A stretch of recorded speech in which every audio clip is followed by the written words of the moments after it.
Olá pessoal, tudo bem com vocês? Hoje irei falar tudo sobre o contrato de trabalho intermitente, conceito da admissão até a demissão do funcionário. Se você interessa neste tema, fique comigo até o final do vídeo que eu irei dar mais detalhes. Se você ainda não é inscrito, se inscreva, ative o sininho das notificações e compartilhe o nosso conteúdo.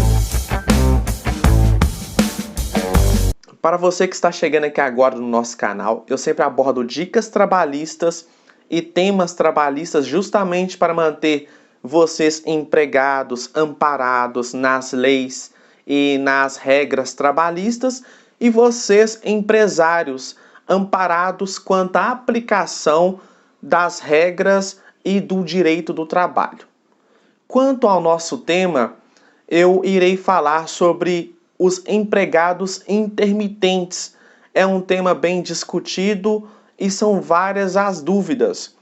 E com a reforma trabalhista, houve a regulamentação daqueles trabalhadores que eram contratados de forma paralelas e que a empresa não tinha um controle, não havia uma regulamentação tanto na legislação e a empresa apenas se contratava como um contrato comum. Irei falar da admissão à demissão justamente para sanar todas as dúvidas de vocês empregados e empresários quanto a essa modalidade de contrato. Quem são os trabalhadores intermitentes? A empresa ela pode colocar qualquer funcionário que exerça as funções ali nos seus quadros de funcionários como um trabalhador intermitente. A lei dá apenas uma única exceção quanto aos aeronautas, que não podem ser intermitentes, porque eles têm uma legislação própria. Ao contrário, todos os funcionários da empresa podem ser trabalhadores intermitentes. E a figura do intermitente, ela vem justamente naquele trabalho extraordinário, naquele volume de serviço a mais que a empresa ela vai ter em aquele determinado período e ela precisa de uma mão de obra a mais, ela precisa de mais pessoal para que cubra toda aquela necessidade a qual ela tenha. Então ela pode aí estar fazendo essa contratação que é o trabalhador intermitente. Então, muitos falam, é só garçom, é só vigilante, é só pessoal que mexe com a limpeza. Não, qualquer atividade. A exceção, então, que eu acabei de falar, seria quanto aos aeronautas, que têm uma legislação própria e não se enquadram aí no perfil de intermitentes. Vamos para o requisito para a contratação do trabalhador intermitente.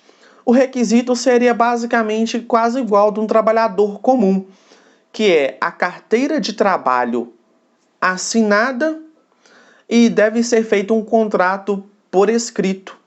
E nesse contrato por escrito, é claro que vai estar lá constando toda a regulamentação do trabalho e a legislação, ela fala que o trabalhador ele receberá, no caso, por hora trabalhada. Vamos para os requisitos para a contratação dos trabalhadores intermitentes. É basicamente como o trabalhador comum, onde precisa de assinar a sua carteira de trabalho e, após a assinatura, vai ser feito também um contrato por escrito. Nesse contrato vai ter todas as regras, requisitos e uma grande observação é que no contrato deve constar o valor hora a qual o empregado irá receber. Deve ser respeitado o salário base daquela categoria ou deve ser respeitado se naquela empresa tem funcionários que trabalham exercendo a mesma função a qual ele vai exercer. Suponhamos, como exemplo, se na função já tem empregados contratados que recebem R$2.000. Aquele empregado intermitente, ao entrar naquela empresa e exercer a mesma função, ele não poderá receber um salário inferior aqueles demais empregados que exerçam as mesmas funções daquele empregado intermitente. Isso é um requisito que deve ser observado na hora da contratação àqueles empregados intermitentes. Após feito a contratação daquele empregado intermitente, a legislação fala que ele terá um período de atividade e um período de inatividade. E aquele período de inatividade não será contado como tempo à disposição da empresa. O que seria isso? Ele poderá ser convocado para trabalhar na empresa por um determinado período, seja dentro de um mês, uma semana, 2 semanas. Em um ano ele pode ser convocado por 2 meses ou por 3 meses. Então ele terá aquele período de atividade e quando ele estiver inativo da empresa, quando ele não estiver prestando serviço, aquele tempo em que ele não estiver prestando serviço, aquele tempo não será considerado tempo à disposição da empresa e ele poderá ter outros vínculos empregatícios para suprir aquele tempo em que ele estiver sem prestar serviço para a empresa ou ocioso. Então ele poderá ter outros vínculos e se a empresa convocar ele para prestar o serviço, aí serão observados alguns requisitos que falarei para vocês aqui agora. Quanto aos requisitos para a convocação do empregado intermitente, a lei fala de forma bem clara que a empresa ela irá notificar aquele empregado intermitente com uma antecedência mínima de 3 dias da prestação de serviço. O empresário ele convocará o empregado de uma forma a qual ele poderá comprovar futuramente. Então, suponhamos que o empresário pode mandar um e-mail para aquele empregado, poderá mandar um WhatsApp ou uma ligação, desde que gravada, e até algum outro meio que eu não citei, mas que sirva de prova que o empresário teve o contato com aquele empregado para que ele possa prestar serviço naquele período a qual está sendo aí necessitado. Após a convocação, o empregado ele terá o prazo de 1 dia útil para responder àquela convocação da empresa. E na resposta ele poderá dizer que sim, vou comparecer, poderá dizer não, não poderei comparecer para prestar serviço, ou ele pode ficar em silêncio. Vamos ver cada um desses o que vai acontecer. Se ele responder que não irá prestar serviço naquele determinado período, ele não será penalizado por isso. Ao contrário, se ele ficar em silêncio, a lei diz que presume-se a recusa daquele funcionário ao comparecer naquele período de prestação de serviço. Primeiro, então, seria quanto à recusa de forma escrita, em que não vou comparecer, não serei penalizado. O segundo seria o meu silêncio, também presume-se em recusa, eu não serei penalizado. E o terceiro seria, irei comparecer. Ao falar em 1 dia útil que eu irei comparecer às dependências da empresa, a lei ela deixa claro o seguinte: se o funcionário ele aceita o convite para trabalhar na empresa naquele determinado período e ele deixar de comparecer, ele pagará uma multa para a empresa de 50% daquele período em que ele prestaria o serviço para a empresa. Suponhamos que ele trabalharia por 1 semana e em 1 semana ele ganharia R$ 1.000. O que vai acontecer? Em uma semana em que ele ganharia R$ 1.000, ele vai pagar uma multa de 50%, que seria R$ 500 para a empresa, pelo fato de ter aceitado o convite e não ter comparecido às dependências da empresa no período em que foi convocado. E essa multa ela pode ser compensada em até 30 dias. Por outro lado, o empresário também que convocar aquele empregado para prestar serviço em determinado período, se porventura, após a convocação, que eu já falei, 3 dias corridos que antecede, se o empregado aceita, comparece à empresa e ao chegar, a empresa falar, não, eu pensei muito bem aqui, não vai precisar mais do seu serviço. Da mesma forma que o empregado pagará a multa para a empresa também pagará uma multa ao funcionário naquele período em que ele prestaria serviço para a empresa. No mesmo exemplo, se ele trabalharia por uma semana ganhando R$ 1.000, a empresa vai ter que pagar para o funcionário R$ 500 daquela semana a qual ele trabalhou na empresa. E o grande detalhe é que vai ser compensado também nos 30 dias aí para o pagamento dessa multa. A lei, ela não deixa claro quais devem ser os horários daquele trabalhador intermitente. Mas, se um trabalhador comum, ele tem a jornada de trabalho de 8 horas diárias, 44 semanais, a gente deve também levar em consideração a cada convocação daquele empregado intermitente. No meu entendimento, por mais que a lei não é clara, mas como eu sou atuante na área trabalhista e para evitar qualquer demanda na justiça, o empregado também ele deverá trabalhar aí num período de 8 horas diárias e 44 horas semanais. Se ele trabalha por 12 por 36, ele vai trabalhar por 12 horas e folgar 36 horas, e assim sucessivamente. Por que eu estou falando dessa forma? A lei não deixa claro, mas para evitarmos alguma demanda na justiça, é bom que observe esses requisitos. Da mesma forma, o intervalo para o almoço de no mínimo 1 hora, salvo se na convenção coletiva tiver alguma regra em que ele pode almoçar por apenas meia hora e que naquela empresa tem restaurantes a qual permita que ele faça apenas meia hora para continuar as suas funções do dia. Então, são esses requisitos.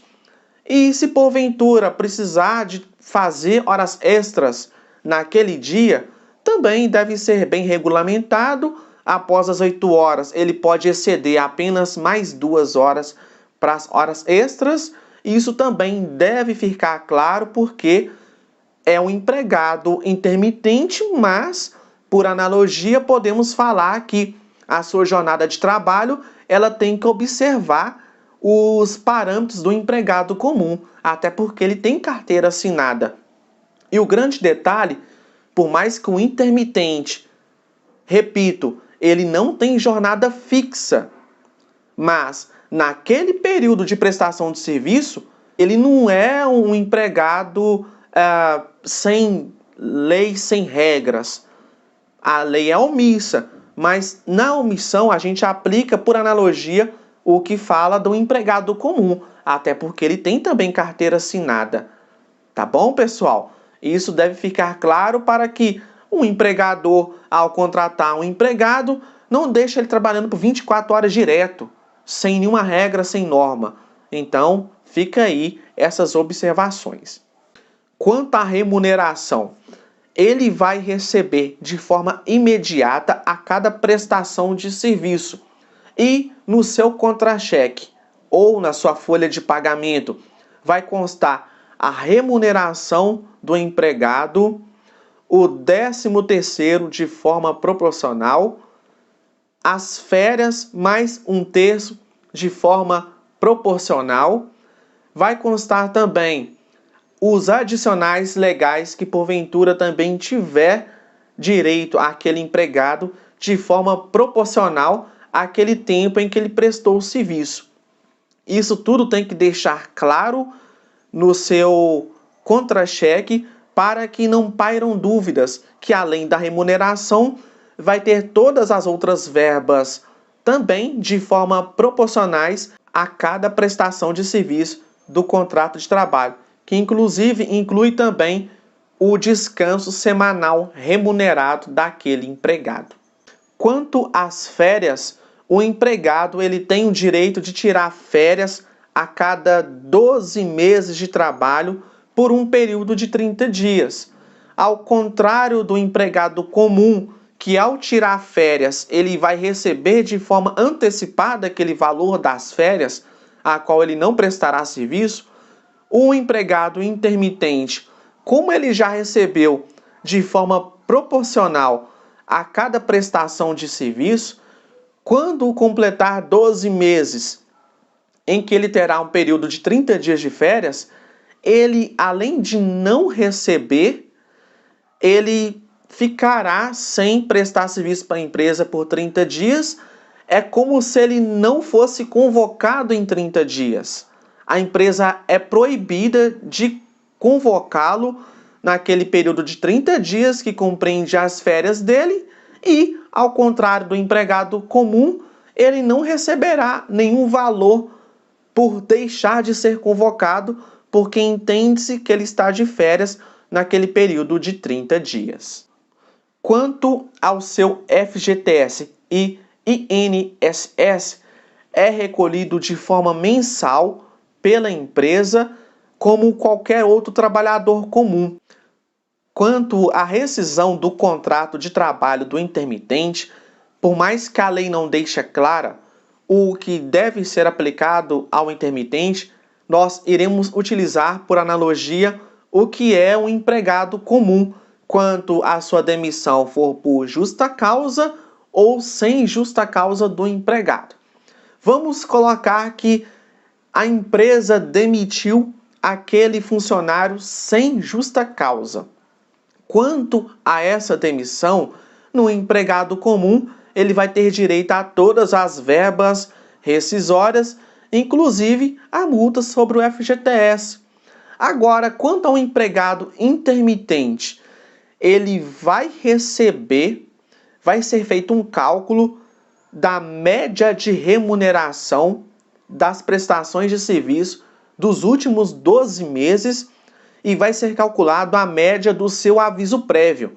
Nesse caso, ele vai cumprir o aviso prévio e, ao cumprir, o cálculo vai ser da média das últimas prestações de serviço dos 12 meses e ele vai receber as férias proporcionais mais um terço apenas daquele aviso prévio a qual ele está trabalhando, 13º salário proporcional apenas daquele período do aviso prévio a qual ele está trabalhando. Por que ele não vai receber das outras prestações de serviço? Porque, como eu havia falado anteriormente, na remuneração do empregado intermitente já vem também incluso todos os outros adicionais legais, férias proporcionais mais um terço, 13º proporcionais mais um terço. E na sua rescisão vai ser como um empregado comum. Quanto ao FGTS, aquela multa de 40%, vai ser pago então a multa referente a todo o período em que foi recolhido daquele empregado, os 40% vai ser depositado quanto à sua demissão.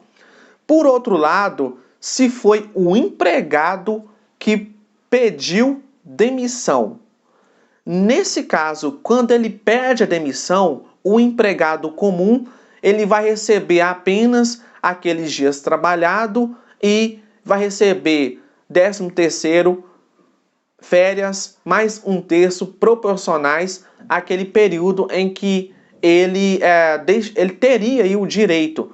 No caso do empregado intermitente, ele vai receber tão somente alguma verba que não tenha sido paga, a qual eu falei anteriormente na sua rescisão.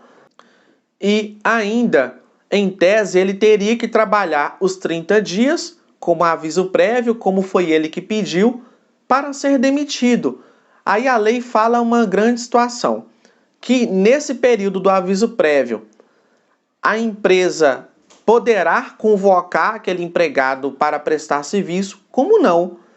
E se não convocar, ela não será penalizada. Ou seja, o empregado ele pode não ser convocado e da não convocação ele não receberá nada por isso. Um empregado comum, o que aconteceria com ele? Se ele não prestar serviço, a empresa descontaria aqueles dias a qual ele deixou de trabalhar.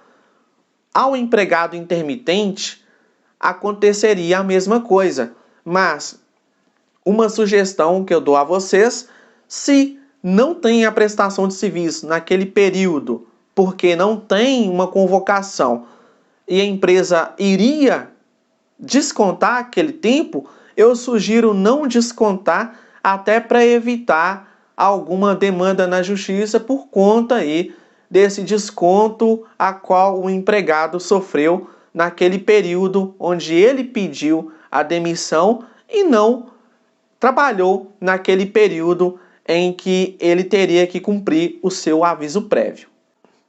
Nesse caso, então, que eu acabei de citar, o empregado ele não receberá nada aí de rescisão do contrato de trabalho, porque ele já vai ter recebido de forma proporcionais em cada prestação de serviço e na sua demissão, a qual ele mesmo que pediu, ele não receberá nada por isso.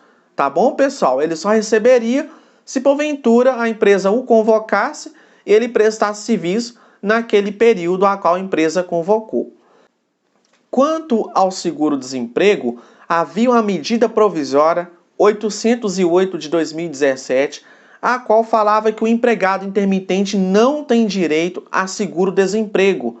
Contudo, a medida provisória, que vale por 60, prorrogada por mais 60 dias, ela foi caducada e, a partir de então, não tem uma regulamentação para os empregados intermitentes quanto ao recebimento do seu seguro-desemprego. Contudo, vamos também colocar a regra do que um trabalhador comum ele possui para ter o benefício do seguro-desemprego. Primeiro seria, no caso, aquele empregado que foi demitido sem justa causa. Após a demissão, ele tem que estar desempregado para a solicitação do seguro-desemprego. E, além desses dois requisitos, ele tem que observar que a sua carteira de trabalho tem que estar assinada pelo menos 12 meses nos últimos 18 meses que antecede da primeira solicitação do seu seguro-desemprego. Quanto à segunda solicitação, o empregado deve estar com a carteira assinada de no mínimo 9 meses em 12 meses que antecede o período da solicitação do seguro-desemprego. E nas demais solicitações, a cada 6 meses de trabalho, de forma imediata, ele solicita o seu seguro-desemprego. Esse requisito, então, assim que ele é demitido, do 7º dia até 120 dias após a sua demissão, ele tem o direito de solicitar o seu seguro-desemprego, lembrando, por analogia ao empregado comum, porque não tem uma legislação, não tem uma regra específica se o empregado intermitente receberá seguro-desemprego ou não. Pois bem, pessoal, dei aqui, bem dizer, uma aula sobre trabalhador intermitente. Caso ainda assim tenha ficado alguma dúvida, você trabalhador, você empresário, pode colocar aqui nos comentários que eu irei respondendo na medida em que eu for visualizando. Se você ainda não é inscrito, se inscreva, ative o sininho das notificações e compartilhe o nosso conteúdo. Um grande abraço e até o meu próximo vídeo.